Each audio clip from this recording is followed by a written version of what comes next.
Xbox has scored a major win against PlayStation 5. Now's the perfect time to revisit this Blizzard classic. We got a foxy surprise on Game Pass, and cloud gaming just leveled up. Let's discuss. So one of the games that people were most excited for this month coming to Xbox was Tunic. It is a 2D adventure inspired by the old school Zelda games where you run around as this tiny little adorable fox. It's awesome. Now this is a game that was announced at E3 2018 and people have been very much looking forward to it. It's been delayed a couple of times, but we all knew it was gonna come to Xbox and Steam on March 16th. But what we didn't know was that it was going to be dropped on Game Pass the same day that it launched for Xbox and Steam. On March 16th, the Xbox Game Pass account tweeted, boom, bust out Fox translation book. Tunic is available with Xbox Game Pass. Flips more pages now. Whoa, that's crazy. I love it when they do these like surprise drops on Game Pass. You know, they misdirect you with the official release of like, hey, these are the games that are coming to Game Pass in the month of March. And then when something like this happens, it's just totally awesome. Feels like Christmas all over again. Of course, when I heard about this, I was super excited. When it came out on the 16th, I had a pretty rough day. It was just one of those days that like nothing was going right. So I was like, I really just want to get home, put on my headphones, and play a chill game. I've been playing Elden Ring nonstop. I'm about like 60 hours into Elden Ring.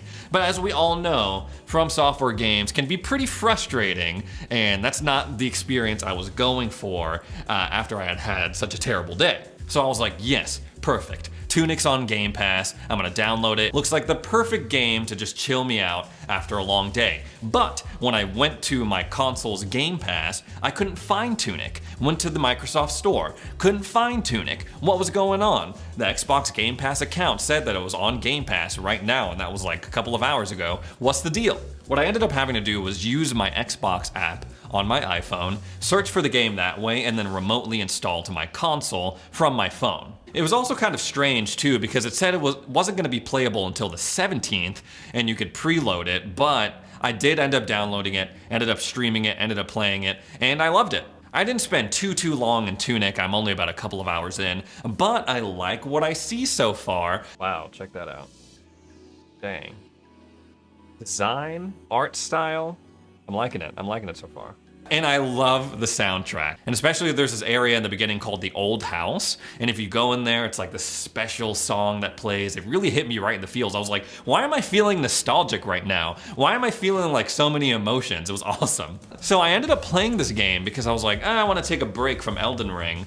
But I found out that it was pretty similar to Elden Ring in a lot of ways. The combat is top down and you have no control over the camera, but you do have a lock-on mechanic like you do in Elden Ring. You do have a dodge roll mechanic that grants you a period of invulnerability that you have to time with your opponent's attacks in order to avoid them. Every time you die, you lose coins. There are these safe spots where there are like these fox statues with torches that regenerate all your health, but they also respawn all the enemies that you've also killed, just like when you rest at a site of grace in Elden Ring. If you're not careful, the enemy AI, they'll kick your ass, man. Like, they will beat you up. Like, they don't care that you're this cute little fox with this little sword, little stick. They will kill you.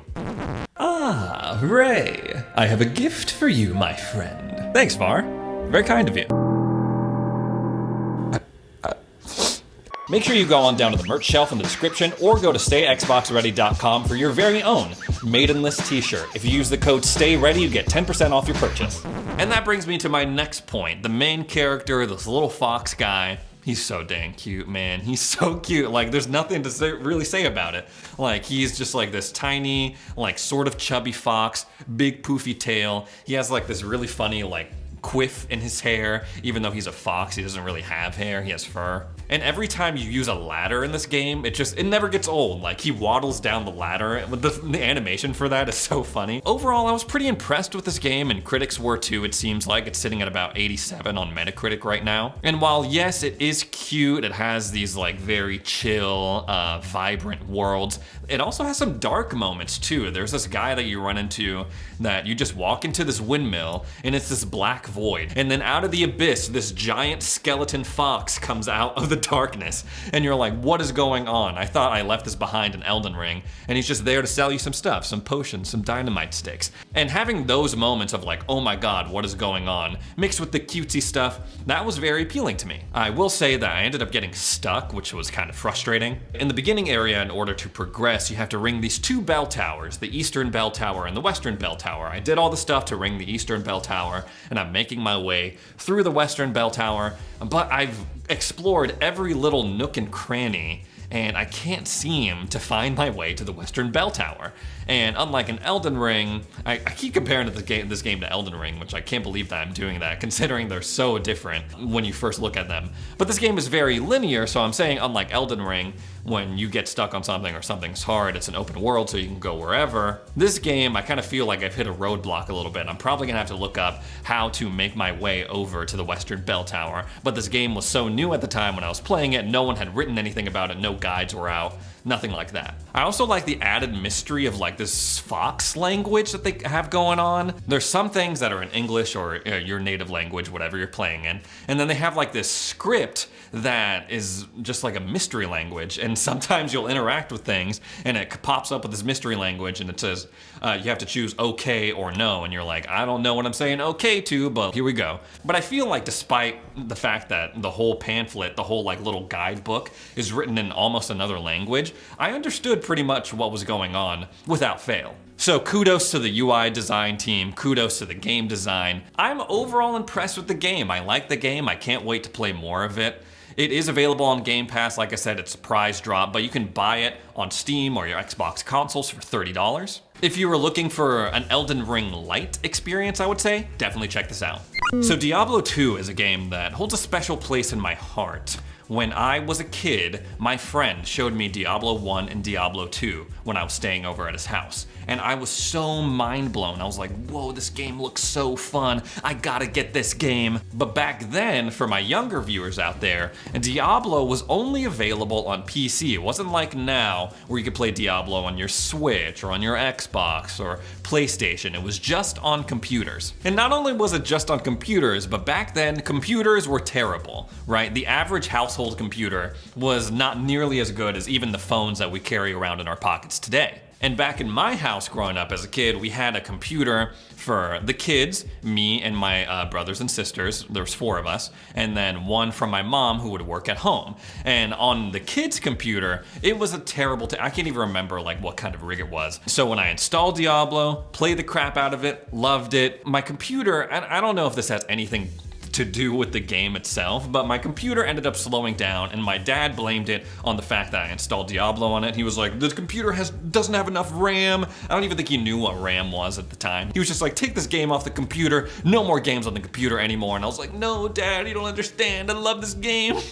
All of this to say that I grew up loving Diablo 2, and I was super excited for when Diablo 2 Resurrected came out. But when Diablo 2 Resurrected launched, it was a very tumultuous time in Blizzard's history. I feel like a lot of people chose not to pick it up because of that. There was a lot of stuff going on in my life at the time, so I did not pick it up when it launched, but now might be the perfect time to jump back into Diablo 2 if you have a love for Diablo as a franchise like I do. And that is because Diablo 2 has a free trial going on all Xbox consoles right now. The trial is only 3 hours long, but I feel like that's enough time for you to make a decision on whether or not you want to buy the game. So you have until Monday the 21st to take advantage of this free trial. And Diablo Senior Community Manager Adam Fletcher announced on his official Xbox blog that any progress made while exploring Sanctuary and conquering the many evils that lurk within will be carried over if you choose to proceed past the trial period and delve deeper into the story of Darkness. They're also throwing in some really cool features. So this is a remaster of a game that was released like 20 years ago. I believe it was released in literally the year 2000. And they have an updated version where they run the visuals at 4K, but apparently you can toggle in between the 4K and then the original retro graphics to see like, oh, this is how it looked like back in the day. This is how it looked like when Ray was playing on his crappy family computer. Blizzard has released Diablo 3. It's like one of those games, sort of like Grand Theft Auto, where they've re-released it to death. It came out in like 2012, I believe, and I believe they've re-released it like 2 or 3 times. At this point, it came out for consoles. They had like a Game of the Year edition. So if you've worked your way all the way through all of Diablo 3 stuff, all the expansions, you might want to take a look at Diablo 2 Resurrected. It's free. I don't know what else you want me to say. Free stuff. So if you're an Xbox fan, we have a lot to celebrate, right? Sure, we didn't get like a huge AAA game from Xbox Game Studios this month, but we've got some solid titles coming to Game Pass, coming to Xbox. Just talked about Tunic, Shredders is on Game Pass right now as well, and Crusader Kings. And apparently Xbox consoles have outsold PlayStation 5s for the first time, at least in Europe. Now, according to the major media outlets, hardware sales of tech are down pretty significantly, even compared to February of last year. But according to this data that we're seeing, it looks like Xbox has comfortably outsold PlayStation 5s. Nintendo Switch is still at the top, but Xbox making progress, making moves. Now, we all know that there is a global tech hardware shortage, and that goes doubly so for these next-gen consoles, the Xbox Series X and the PS5. There is a semiconductor shortage, there's a silicon shortage, there is a shortage of patience waiting for these consoles. So a lot of these sales numbers, a lot of this data that we're seeing, obviously we have to keep that in mind. But now is the time that I have to come in and I have to give the Series S props. Again, I've talked about it many, many times in the past. Hey, y'all should buy Series S. Series S is pretty cool. So now we have to step in and say, Series S, good job, man. You boosted these sales numbers. This is because of you, honestly, because as we know, the Series X and the PS5, they're experiencing shortages because of the GPUs. But with the Series S, they are able to make more of those units, more of those consoles, and put them out in the world, and people are buying them up. And yes, I'm talking about that Series S, the Series S that people always make fun of. They're always saying, oh, the Series S, it's holding this generation of consoles back, it's stupid. And here on Forbes, they're talking about this is mainly thanks to the fact that the Xbox Series S is more widely available than either the Series X or the PS5. With the PS5 in particular, especially impossible to find. So when people want some sort of next-gen adjacent console to play games, they turn to the one that's actually purchasable the most often, the Xbox Series S. This isn't too much of a surprise because we knew from previous reports that the Xbox Series S was selling well in other international markets like Japan. And that doesn't mean the Series S is perfect, right? A lot of these developers, they come out and people are shocked. They're like, whoa, Dying Light 2, it runs at 30 FPS. But now the narrative is sort of changing because these developers are like, okay, just kidding. We were able to get 60 FPS on Dying Light 2. We are able to get 60 FPS on these other games that are coming out.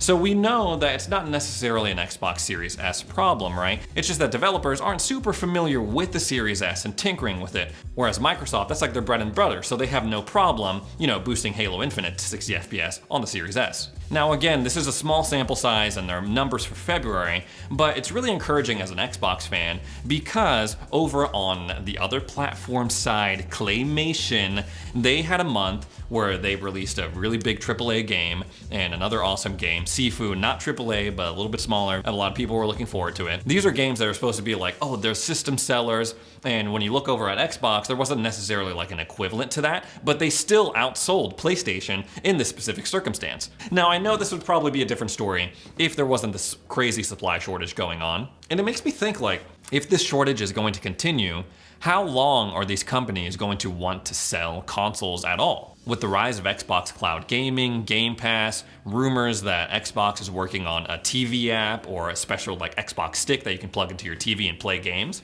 I wouldn't be super surprised if they were just like, you know what, this shortage isn't getting any better, we're losing money on selling these consoles, let's just scrap that and go straight for the software. Again, great month for Xbox in the month of February, but we'll have to wait and see how this whole situation unfurls in the future.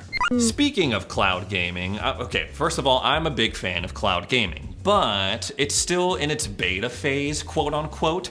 And sometimes I use the cloud to play games, and it works well, it works pretty good. Not great, but pretty good. And sometimes I'm like, I cannot play this game. It's like unplayable right now. Which is a shame because I really think that this could be a huge pillar for the Xbox ecosystem. So they released this statement on Xbox Wire saying, as Xbox Cloud Gaming, we listen to and value player feedback. You asked for a better iOS experience, and as a result, we have brought major performance improvements to all supported iPhone and iPad devices. They continue, with these updates, you should have a smoother and more responsive gameplay experience. So if you try to use cloud gaming on your iPhone, it is sort of frustrating. There's no native app to it because there was drama between Microsoft and Apple. So you have to use Safari to go to xbox.com/play, and then you download a shortcut to your home screen that then allows you to play all these games on cloud gaming. So prior to this, it was kind of frustrating to go through all those steps and then be like, this game is running at like 2 frames per hour. What's going on? This is like not fun at all. I tried playing Halo Infinite on my phone once and I was just like, I can't do this.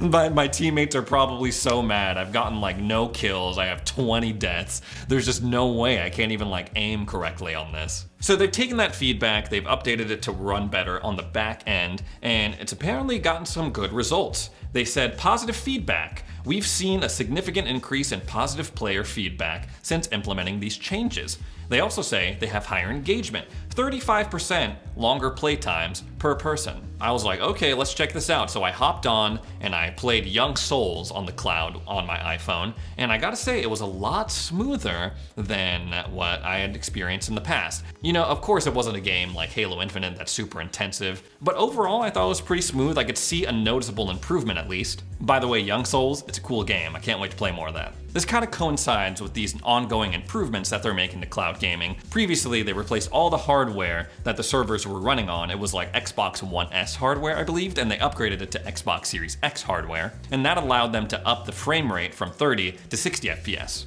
So it's a positive sign to see that they're continuing to work on this, continuing to improve the experience. Hopefully they bring 4K gaming to streaming. I don't know how far that is, but right now it's locked at 1080p, which isn't bad, of course, when you're playing on your phone especially. They do have a lot more games that have touch control options as well, although I did play Young Souls using touch controls, and I gotta say, it was a little crowded. It was like the control overlay was like over the game itself, so I was like, it kind of felt like a little crowded. So I'd prefer to maybe use my Razer Kishi over the touch controls for sure. But it's nice to see that they're there.